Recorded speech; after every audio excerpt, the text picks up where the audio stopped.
तो इस क्वेश्चन में हमारे पास जो है एक सिलेंडर दिया हुआ है और उस सिलेंडर के अंदर अपने को एक बॉडी को रेस्ट में रखना है जिससे बॉडी सिलेंडर के साथ ही चले। सो प्रॉब्लम ये है कि जैसे मैंने मान लिया कि ये एक सिलेंडर है, यहाँ पर ये सिलेंडर है और ये सिलेंडर का एक्सिस है, this is the axis of the cylinder, और यहाँ पर हम एक बॉडी रख ले रहे हैं, दिस इज अ बॉडी। इस बॉडी का मास m है, फ्रिक्शन कोफिशिएंट में है। अब यदि आप इसको छोड़ देते हैं, नहीं रोटेट करते तो गिर जाएगी बॉडी। सो आप चाहते हैं बॉडी नहीं गिरे, तो आप इस सिलेंडर को ओमेगा स्पीड से रोटेट कर रहे हैं। तो आपको ये बताना है कि कितना ओमेगा होना चाहिए जिससे बॉडी इसके साथ ही क्या करे, रोटेट करे, और ये जो इसका रेडियस है वो r दिया है। सो क्वेश्चन है find minimum value of angular velocity, find minimum value of angular velocity of cylinder for which body rotates with the cylinder, तो वो सिलेंडर के साथ ही रोटेट करें। सो एकदम आसान सा है, आप उससे कम ओमेगा कर देंगे तो आपकी बॉडी गिर जाएगी। क्यों गिर जाएगी उसका एक रीज़न समझिए। जैसे मान लेता हूँ मैं ये वर्टिकल वॉल है और इस वर्टिकल वॉल में आप यदि किसी बॉडी को ऐसे रख देते हैं तो ये बॉडी क्या करेगी, नीचे स्लाइड कर जाएगी, रुक नहीं सकती है। तो आपको रोकना है तो ये बॉडी स्लाइड नहीं करे, तो आपको इस बॉडी पे इधर से क्या करना पड़ेगा, फोर्स लगाना पड़ेगा। फोर्स लगाएंगे तो बॉडी का mg नीचे लगेगा तो फ्रिक्शन ऊपर की तरफ लगेगा जो बॉडी को क्या कर सकता है, रोक सकता है। तो मेरे को क्या करना है, इसको इसके साथ ही रोटेट करना है। तो उसके लिए हमें मिनिमम एंगुलर वेलोसिटी चाहिए। तो अब देखिए हम इसका फ्री बॉडी डायग्राम बना सकते हैं। सो मैंने मान लिया कि ये इस सर्कल में बॉडी रोटेट करना चाहती है। कोई भी बॉडी सर्कल में रोटेट करे तो सेंटर की तरफ एक फोर्स चाहिए ही चाहिए। तो वर्टिकल डायरेक्शन में, वर्टिकली डाउनवर्ड डायरेक्शन में इस बॉडी का mg लगेगा। बॉडी नीचे स्लाइड करना चाहेगी इसलिए ऊपर की तरफ फ्रिक्शन लगेगा। क्योंकि हम मिनिमम ओमेगा निकाल रहे हैं इसलिए फ्रिक्शन की लिमिटिंग वैल्यू है तो FL लग गया। अब ये बॉडी इसके कांटेक्ट में है, इस सरफेस के, तो सरफेस के कांटेक्ट में है तो सरफेस उस पर इधर की ओर क्या लगाएगा, नॉर्मल फोर्स n लगाएगा। इस वाले को आप हटा दीजिए, नॉर्मल फोर्स इधर लग गया तो ये नॉर्मल फोर्स जो है सेंटर की तरफ लगेगा। सो नॉर्मल फोर्स कौन लगा रहा है, नॉर्मल फोर्स लगा रहा है सिलेंडर और ये इसका सेंटर है। सो नॉर्मल फोर्स ही सेंटीमीटर फोर्स प्रोवाइड कर रहा है। सो कौन कौन फोर्स हो गया, n हो गया normal force. So normal force ये किसने लगाया, सिलेंडर ने। सो this is the normal force and this normal force is exerted by the cylinder. Normal force हमेशा कॉन्टैक्ट सरफेस के परपेंडिकुलर होगा तो इसके सेंटर की तरफ लगेगा, तो यहाँ हो गया। अब यही सेंटीमीटर फोर्स प्रोवाइड करेगा। FL is the limiting value of friction. तो वर्टिकल डायरेक्शन में कोई मोशन नहीं हो रहा है, सो FL जो है वो हमारे पास mg के इक्वल हो जाएगा। तो F limiting is equal to mg, ये तो लिमिटिंग फ्रिक्शन हो गया। अब आप नॉर्मल की वैल्यू यदि लगाते हैं, सो नॉर्मल तो सेंटर की तरफ है, तो जो सेंटर की तरफ फोर्स होगा सेंटीपिटल फोर्स होगा, और सेंटीपिटल फोर्स की जो वैल्यू होती है F सेंटीपिटल, ये मैंने आपको बता रखा है mv²/r, या यहाँ होगा m/r ओमेगा स्क्वायर, ऐसे बता सकते हैं। सो ये हो जाएगा m/r ओमेगा स्क्वायर, ये नॉर्मल फोर्स हो गया।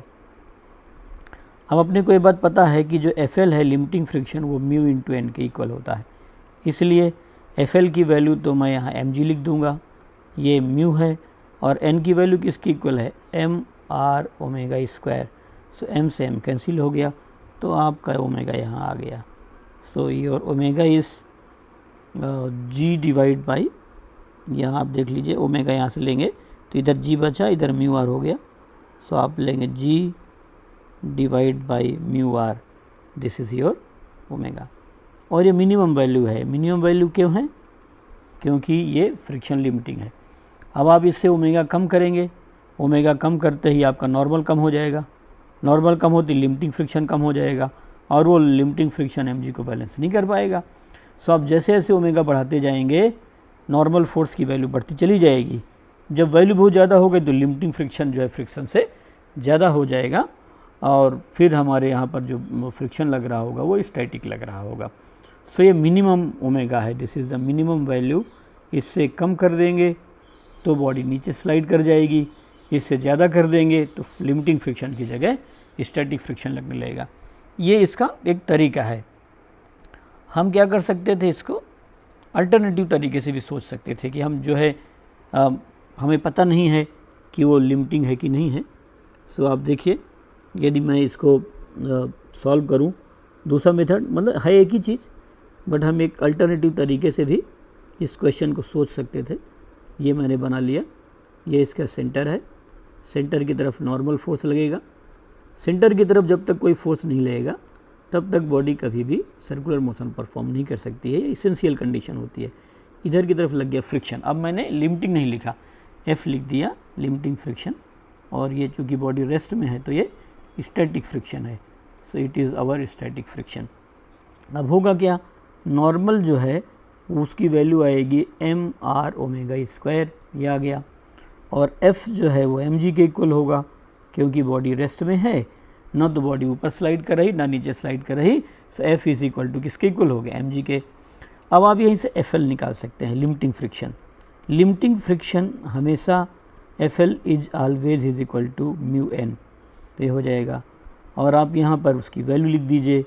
सो म्यू हो गया और n की वैल्यू कितनी हो गई, mr omega square, since friction is less than or equal to FL। कभी भी स्टैटिक फ्रिक्शन, ये जो स्टैटिक फ्रिक्शन है, इस स्टैटिक फ्रिक्शन की वैल्यू हमेशा लिमिटिंग फ्रिक्शन के इक्वल होती है, और लिमिटिंग फ्रिक्शन किसके इक्वल होगा, हमेशा म्यू इंटू n के इक्वल होगा। स्टैटिक फ्रिक्शन का कोई फार्मूला नहीं होता है, ये आपको सिचुएशन से कैलकुलेट करना होगा। म्यू इंटू n, जब बॉडी रेस्ट में होती है तो केवल स्टैटिक लगा सकते हैं। अब आप देखिए यहाँ पर F की वैल्यू आपके पास mg है, तो मैंने mg पुट कर दिया, this is less than or equal to FL आपने यहाँ पर निकाल रखा है mu mr omega square. So m से m कैंसिल कर दिया। सो आप देखिए ये म्यू आर भी यहाँ आ जाएगा, तो g divide by mu R, this is greater than or equal to omega square, therefore omega, ये इस रूट ले लूँगा, so greater than or equal to under root g divide by mu are.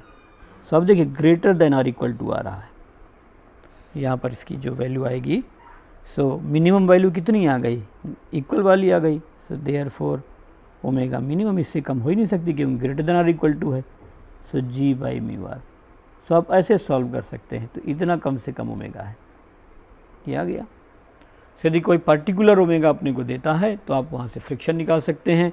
हमारा यदि omega इससे ज़्यादा है, double है, ट्रिपल है, 4 टाइम्स है, तो निश्चित रूप से यहाँ पर फ्रिक्शन की वैल्यू यही होगी, mg की इक्वल होगी। फ्रिक्शन नहीं बढ़ सकता है, वो तो जब तक आप mg नहीं बढ़ाएंगे तब तक फ्रिक्शन नहीं बढ़ेगा, लेकिन ये जो भी फ्रिक्शन लग रहा होगा ये लिमिटिंग से कम होगा या लिमिटिंग के बराबर होगा। तो इस तरीके से हम इसको सॉल्व करके बता सकते हैं।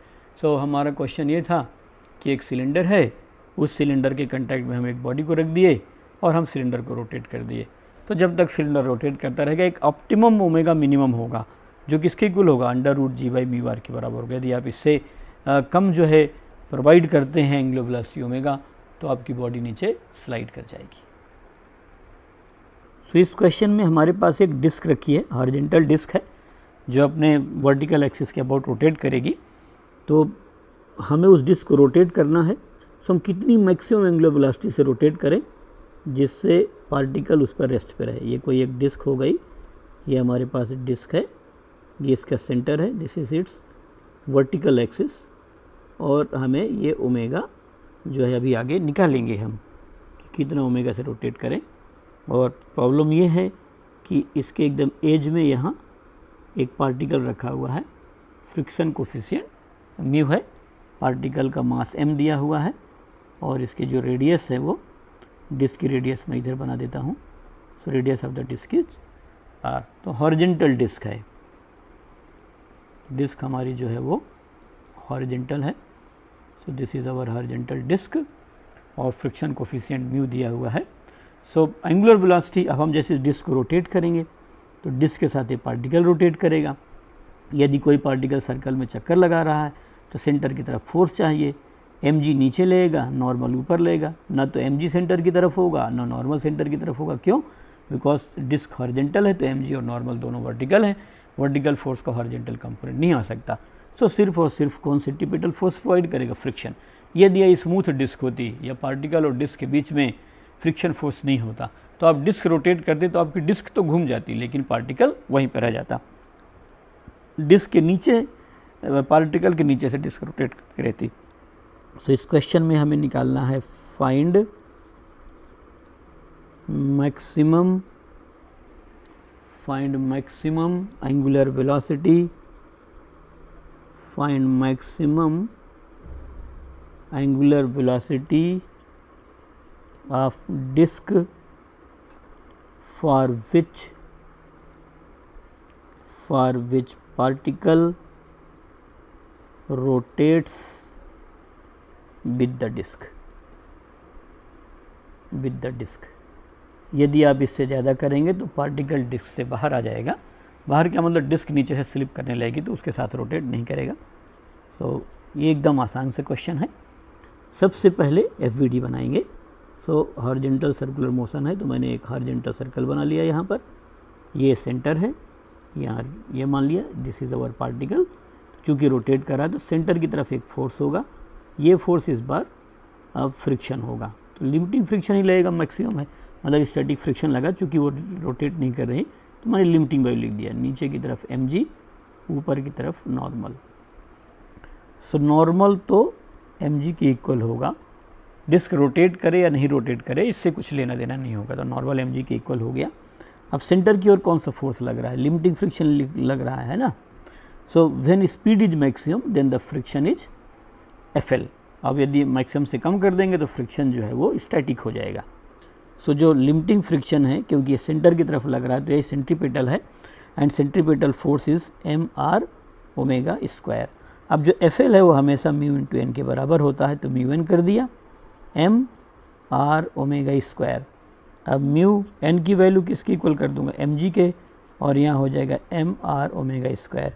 सो m से m कैंसिल हो गया। सो यहाँ पर जो ओमेगा की वैल्यू है वो किसके इक्वल हो जाएगी? Under root mu G divide by r, ये आ गई and this is omega maximum. So maximum है। सो अब नोट, एक छोटी सी बात अपने को ध्यान रखना है कि when omega is less than omega maximum मतलब under root mu G R, then friction is static, friction static होगा। Second, when omega is equal to omega maximum then friction is limiting friction is the maximum value of the static friction. Omega इससे ज़्यादा कर देंगे तो body slip कर जाएगी। आपको ऐसे नहीं सोचना था तो आप तो स्टैटिक फ्रिक्शन मानिए और लिमिटिंग की कंडीशन लगा दीजिए, वो भी मैं आपको बता देता हूँ। कोई ज़रूरी नहीं कि आप ऐसे प्रोसीड करें।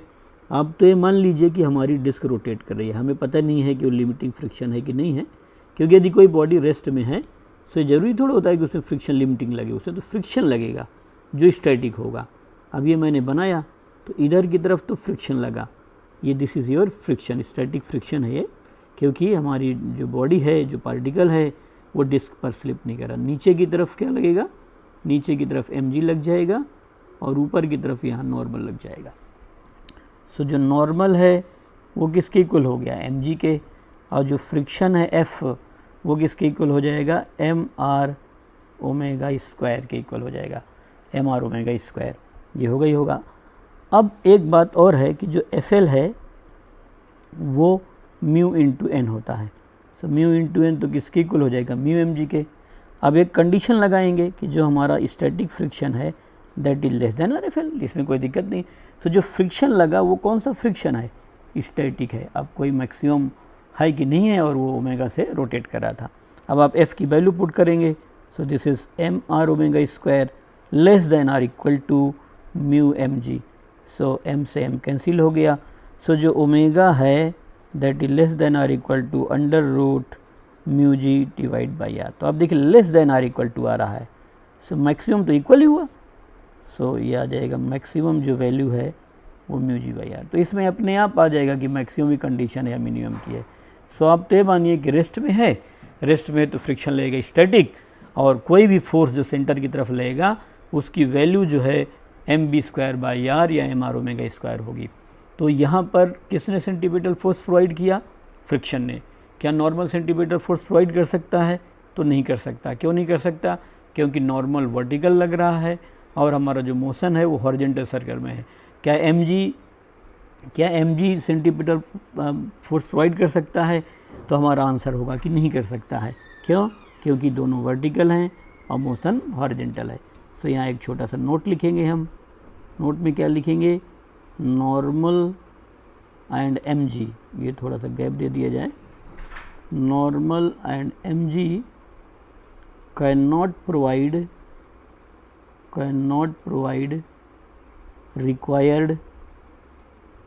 required centripetal force because they are vertical and motion is in horizontal circle। सो यहाँ पे मेरे पास थोड़ा जगह कम हो गई है, तब आप लिख लेना अपने आप कि मोशन क्या है, हॉरिजॉन्टल सर्कल पे है और ये फोर्स वर्टिकल है। वर्टिकल फोर्स का हॉरिजॉन्टल कंपोनेंट 0 होगा। इसलिए जब हम वर्टिकल सर्कल पढ़ेंगे तो वर्टिकल सर्कल में नॉर्मल और एम जी सेंटीपिटल प्रोवाइड करेंगे और कोई horizontal force centripetal force provide नहीं करेगा। Centripetal force is our requirement. यदि हम इस रिक्वायरमेंट को मीट आउट नहीं कर पाते हैं तो बॉडी सर्कल में चक्कर लगाना बंद कर देगी, सर्कुलर मोशन परफॉर्म नहीं करेगी। सो हम इस क्वेश्चन में ऐसा करेंगे कि हमारे पास एक हॉरिजॉन्टल डिस्क है और इस डिस्क में एक पार्टिकल रखा हुआ है। थोड़ा सा टफ क्वेश्चन होता है ये, और अपने आप एक बार में लगाने पे यदि आप पहली बार सॉल्व कर रहे हैं सो आपको इशू हो सकता है फर्स्ट टाइम सॉल्व करने के लिए। तो ये जस्ट अपने को समझने के लिए है, मेडिकल पॉइंट ऑफ व्यू से क्वेश्चन इंपॉर्टेंट नहीं है। ये डिस्क हो गई हमारी, सेंटर है और यहाँ एक पार्टिकल है, पार्टिकल का मास m, फ्रिक्शन कोफिशिएंट म्यू, और मैं क्या कर रहा हूँ, इस डिस्क को रोटेट करना है और एंगुलर एक्सेलरेशन अल्फा से।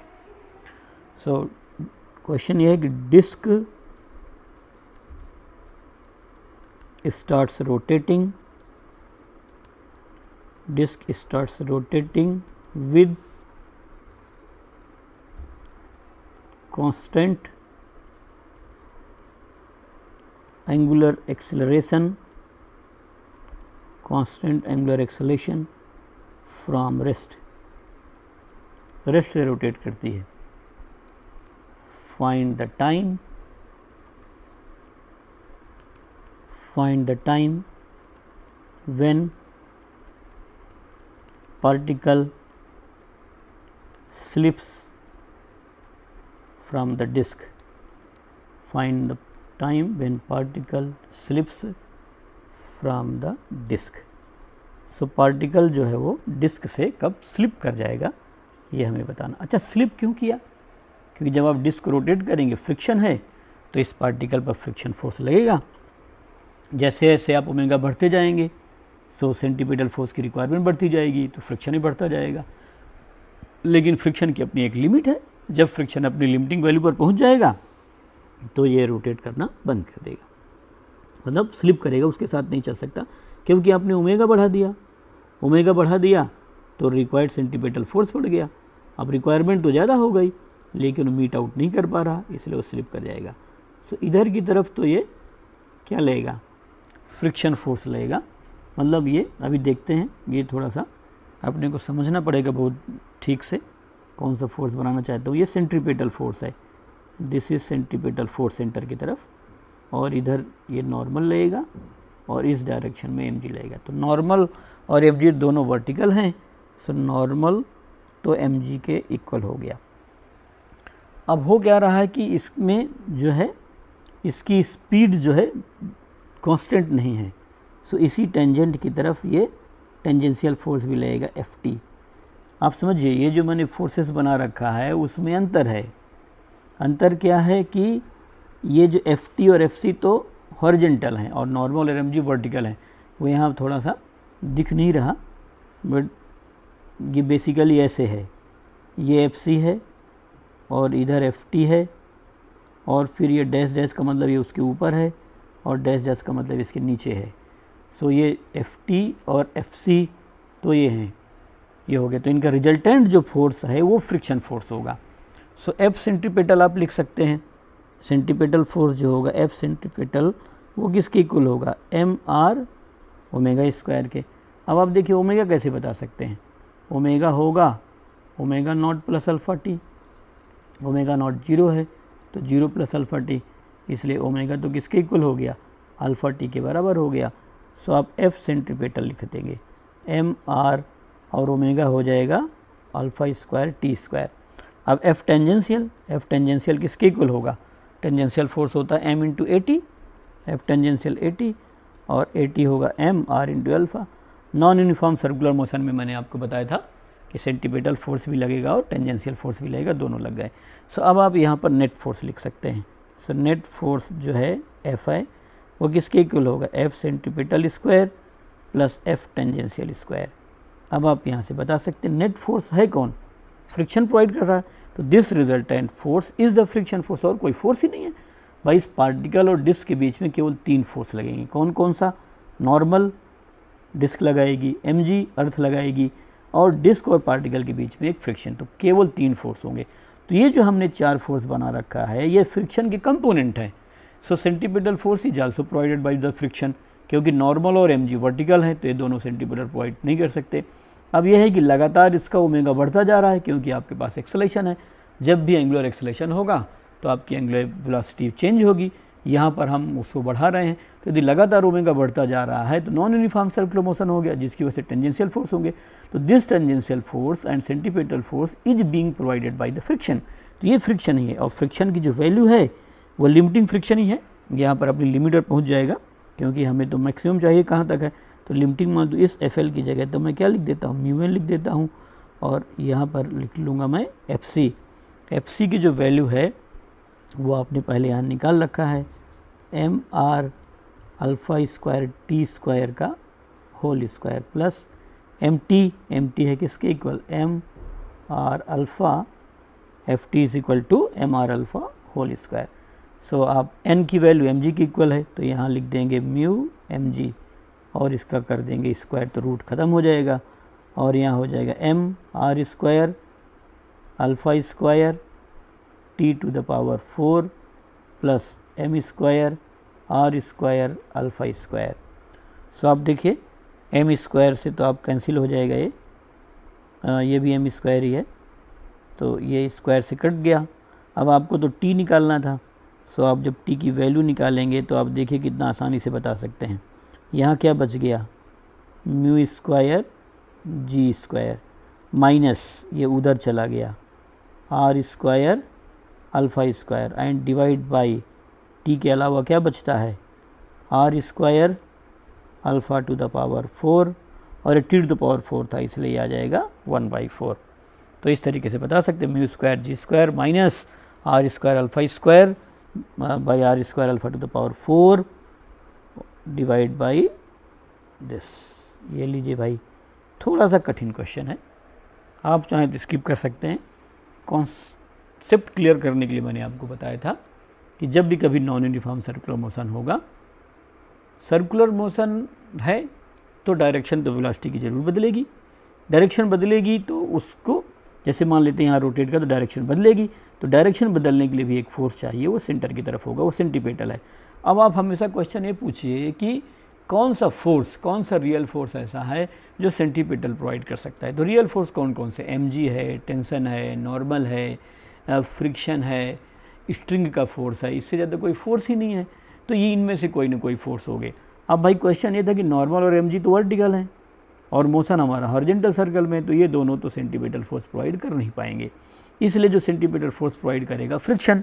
अब फ्रिक्शन के 2 रोल होंगे, कौन कौन, एक तो सेंट्रीपेटल फोर्स डायरेक्शन चेंज करने के लिए, और इसका ओमेगा लगातार बढ़ रहा है, देखिए omega is equal to alpha T, so omega बढ़ रहा है, ओमेगा बढ़ रहा है तो टेंजेंशियल फोर्स भी चाहिए, सो टेंजेंशियल फोर्स तो फ्रिक्शन प्रोवाइड कर रहा है, इसलिए जो मैंने रिजल्टेंट लिखा ये फ्रिक्शन ही है।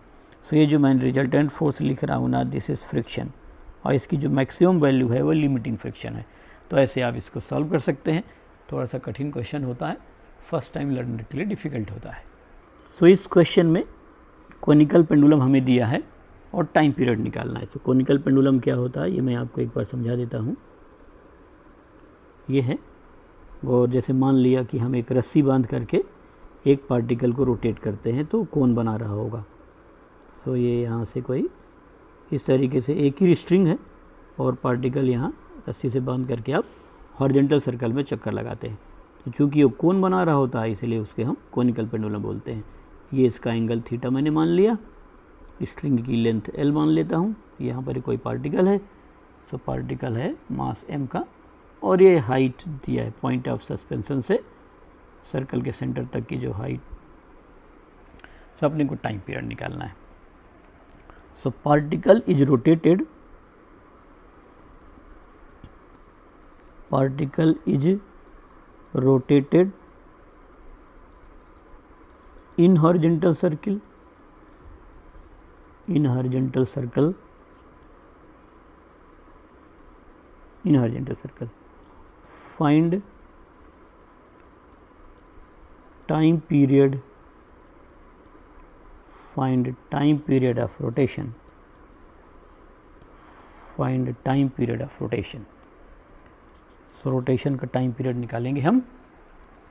एकदम आसान सा है, पार्टिकल सर्कल में चक्कर लगा रहा है, कौन कौन फोर्स लगेंगे ये अपने देख लेते हैं।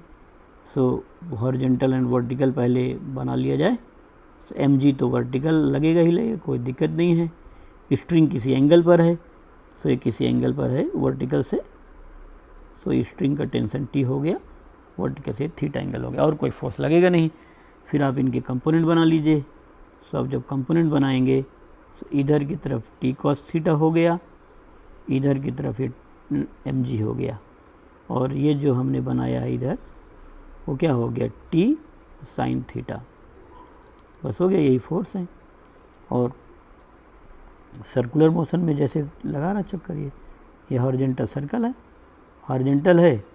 अब आप यहाँ से देखिए क्या क्या आपने बना दिया, एक तो वर्टिकल लगा कौन सा टी कॉस थीटा, एक नीचे लगा एम जी, और सेंटर की तरफ कौन सा लग रहा है, ये सेंटर की तरफ, यहाँ पर ये सेंटर की तरफ मान लो रेडियस सेंटर सर्किल की आर है, तो इधर की तरफ लगने वाला फोर्स कौन सा है T sine theta.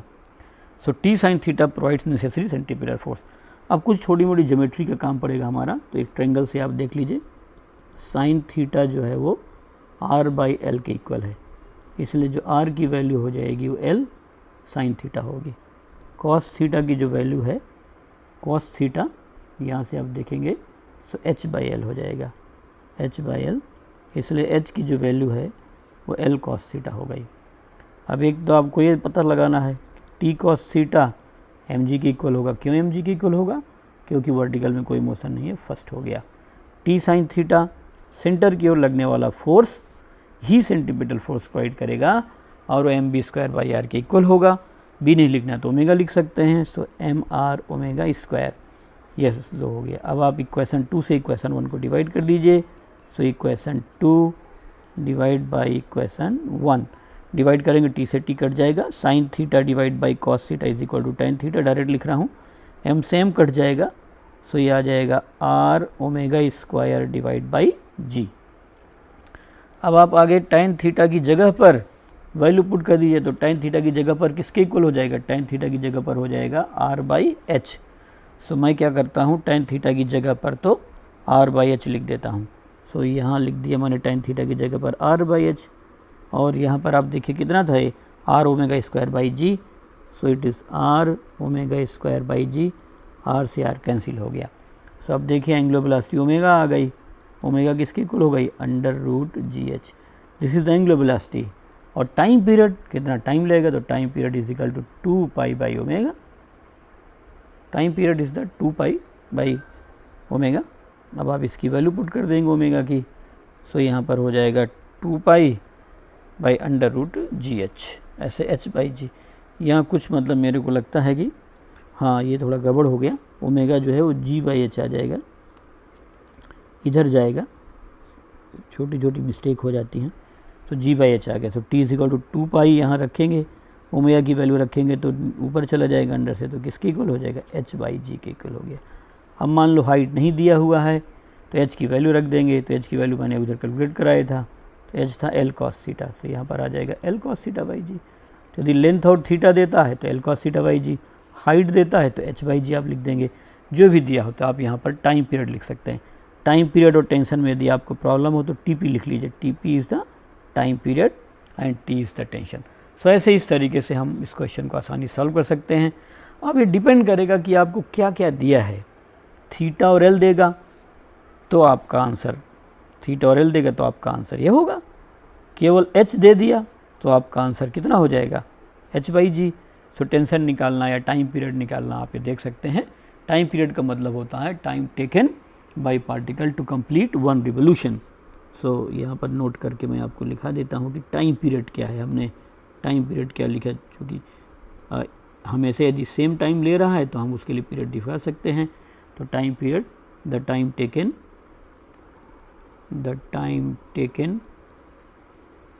to complete one revolution. एक रिवोल्यूशन में कितना टाइम लगेगा ये बताना, time taken to complete one revolution. अब आप देखिए टाइम किसके इक्वल होगा, टाइम होगा डिस्प्लेसमेंट डिवाइड बाय स्पीड। तो आप ऐसे कर सकते हैं, डिस्प्लेसमेंट डिवाइड बाय स्पीड मतलब omega, theta is equal to omega T, चूँकि कांस्टेंट है। सो आप ऐसे ज़्यादा आसानी से याद रहेगा, omega is equal to total angular displacement by time. अब एक में 2π रेडियन और टोटल टाइम t हो गया। सो t किसके इक्वल हो जाएगा, 2π/ओमेगा के। एक रिवोल्यूशन में टोटल एंगल कितना है 2π और एक रिवोल्यूशन का टाइम कितना है t। थीटा की जगह 2π, t की जगह t, तो t इज इक्वल टू 2π/ओमेगा। ये सेकंड में हो गया, ओमेगा आएगा रेडियन पर सेकंड में और थीटा होगा रेडियन में। सो ऐसे छोटे छोटे जो कॉन्सेप्ट्स होते हैं वो अपने को ज़रूर ध्यान रखना चाहिए।